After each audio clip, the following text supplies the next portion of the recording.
semakin bagus bangunan hati kita untuk ibadah, semakin lapang ilmu kita, semakin sabar dan semangat kita untuk menapaki titian ibadah kepada Allah Subhanahu wa taala.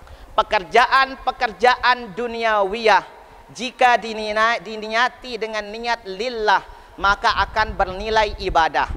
Pekerjaan dunia diniati lillah bernilai ibadah. Tiang pelungguh datang ke kantor ini cari apa? Cari sesuatu untuk menafkahi anak istri atau bukan? Cari gaji apa enggak? Halo, cari gaji apa enggak? Cari. Enggak boleh bilang tidak. Kalau enggak digaji kan protes semua. Cari gaji.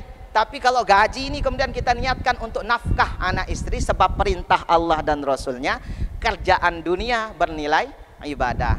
Yang kedua catatannya, kalau pekerjaan itu pekerjaan akhirat, diniatkan dengan niat yang baik, jika dia ibadah mahdhah menjadi syarat sahnya. Salat tidak pakai niat, tidak nancapkan niat dalam hati, salat tidak sah.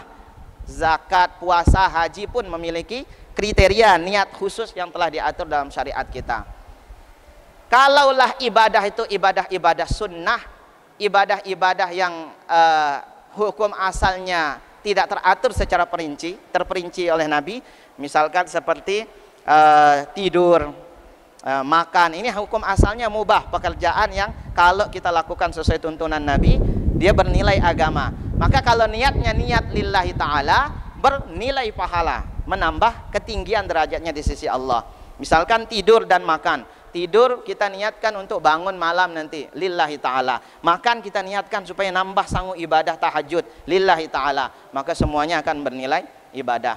Catatan keempat, niat yang baik dimasukkan ke dalam pekerjaan yang buruk tidak akan merubah pekerjaan buruk menjadi sesuatu yang baik. Niat yang baik masuk ke pekerjaan buruk tidak bisa merubah pekerjaan buruk menjadi hal yang baik. Contoh, korupsi.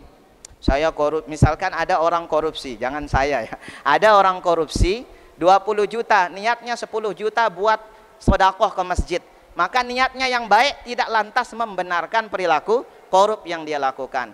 Sebab sekali lagi kaedahnya pekerjaan buruk tidak menjadi baik hanya karena niatnya baik. Insyaallah bisa sampai sini. Baik.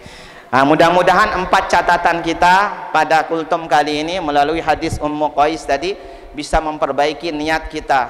Periri angen, tashihun niyah. Kita perbaiki lagi niat kita duduk di masjid ini lillahi ta'ala, bukan karena yang lain-lain. Dan mudah-mudahan 4 cara tadi bisa menjadi bekal kita untuk memperbaiki niat dalam setiap amal, sehingga setiap tulisan yang kita tulis, kata perkataan yang kita keluarkan, langkah kaki menuju kampus ini semuanya bernilai ibadah di sisi Allah. Demikian, mudah-mudahan bermanfaat. Billahi taufiq wal hidayah. Wassalamualaikum warahmatullahi wabarakatuh.